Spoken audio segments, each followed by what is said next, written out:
Bismillah. Assalamualaikum warahmatullahi wabarakatuh.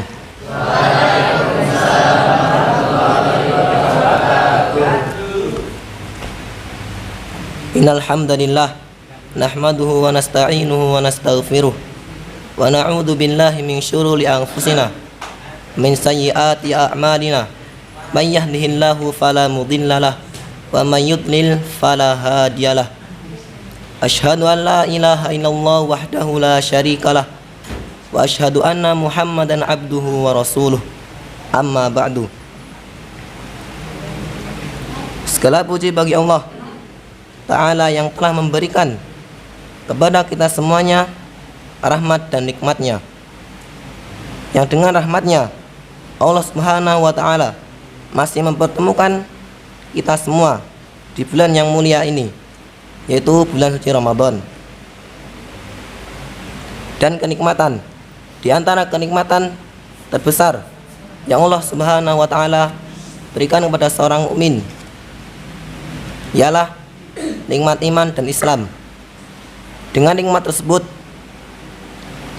seorang mukmin, seorang yang beriman dapat menjalankan segala ibadah-ibadah yang disyariatkannya. Salawat dan salam semoga senantiasa tercurahkan kepada Nabi kita, Nabi Muhammad sallallahu alaihi wasallam,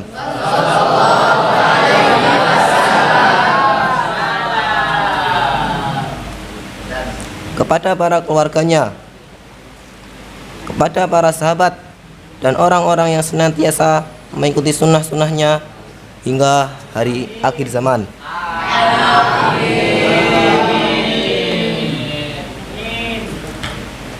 Dalam kehidupan yang serba fana ini, seringkali kita jumpai persepsi yang salah tentang hakikat kemuliaan seorang manusia.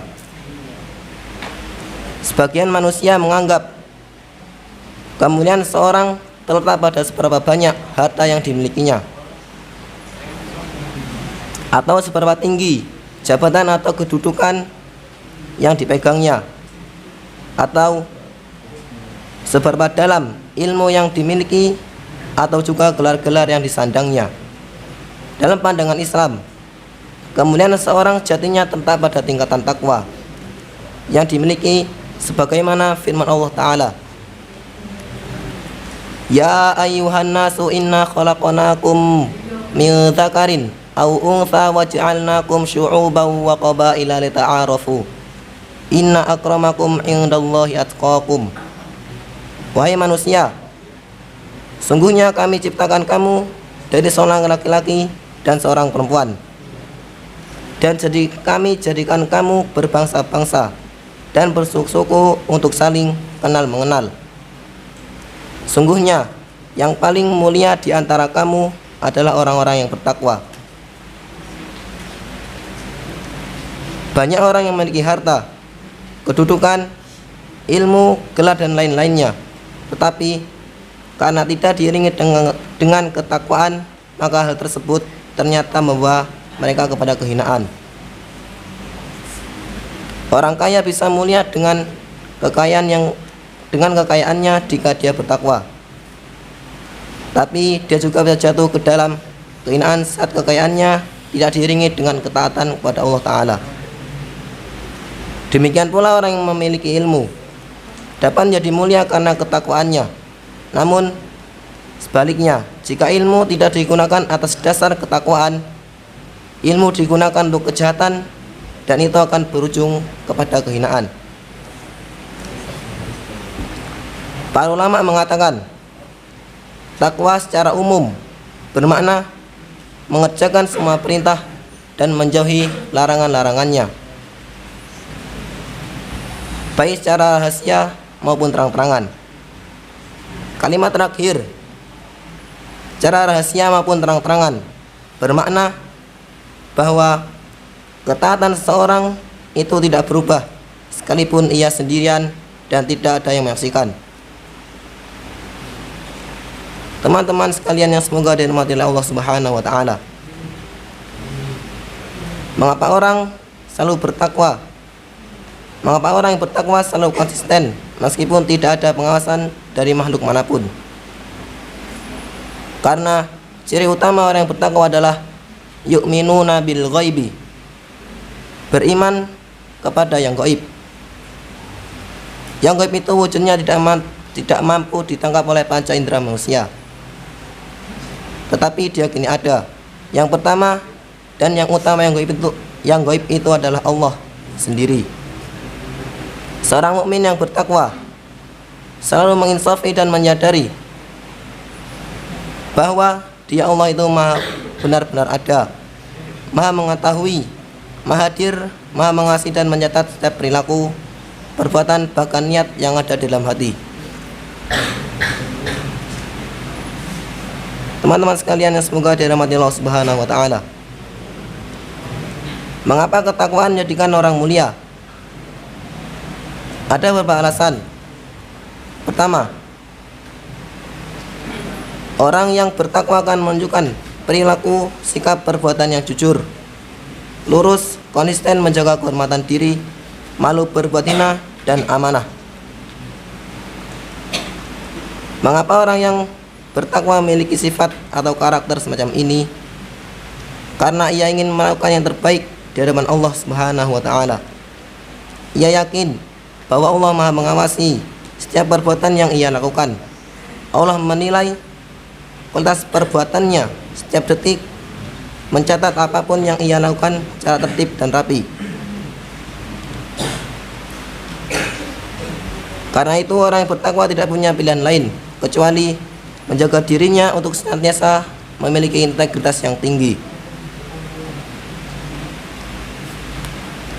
Maka bagi orang yang bertakwa, pilihannya hanya satu, yaitu berihsan. Ihsan adalah beribadah kepada Allah seolah-olah si hamba dapat melihat Allah. Dan jikapun faktanya dia tidak mau melihat Allah, maka ia yakin bahwa Allah melihatnya. Teman-teman yang semoga dirahmati oleh Allah Subhanahu wa taala.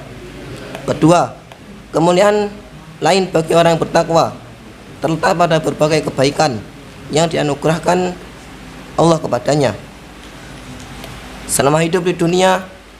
Di antaranya ialah ia akan diberikan jalan keluar dari segala kesulitan, memperoleh rizki dari jalan yang tidak sangka-sangka, dimudahkan segala urusannya, diberi ganjaran yang besar dan dihapuskan dosa-dosanya, sebagaimana dalam firman Allah, "Wa may yattaqillaha yaj'al lahu makhraja wa yarzuqhu min haitsu la yahtasib." Barang siapa yang bertakwa kepada Allah, Dia jadikan baginya jalan keluar dari segala kesulitan dan dianugerahi untuknya rezeki dari jalan yang tidak sangka-sangka. Quran Surat At-Talaq ayat 2-3. Setelah mendapat kemuliaan dan kebaikan dalam kehidupan pribadi dan sosialnya di dunia, orang yang bertakwa akan menempati suatu tempat yang paling baik dan mulia di sisi Allah Subhanahu wa taala, yaitu mendapatkan ganjaran surga di akhirat kelak. Ini adalah janji Allah dalam Al-Quran sebagaimana firman-Nya, yang artinya, dan bersegeralah kamu, ada ampunan Allah yang memiliki surga seluas langit dan bumi, yang disediakan hanya untuk orang-orang yang bertakwa. Quran Surat Al-Imran ayat 133. Tidak ada tempat lain yang lebih baik dan mulia kecuali surga, sebuah tempat yang didambakan oleh semua orang, tempat kembali yang terbaik dan membawa kebahagiaan yang tidak ada bandingnya dengan kenikmatan apapun di dunia yang fana ini. Semoga Allah Subhanahu wa taala menjadikan kita semua orang-orang yang bertakwa, baik ketika kita dalam keadaan sendiri maupun di khalayak ramai.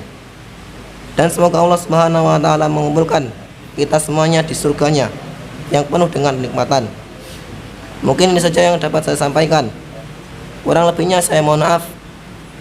Semoga Allah Subhanahu wa taala merahmati kita semuanya. Wassalamualaikum warahmatullahi wabarakatuh.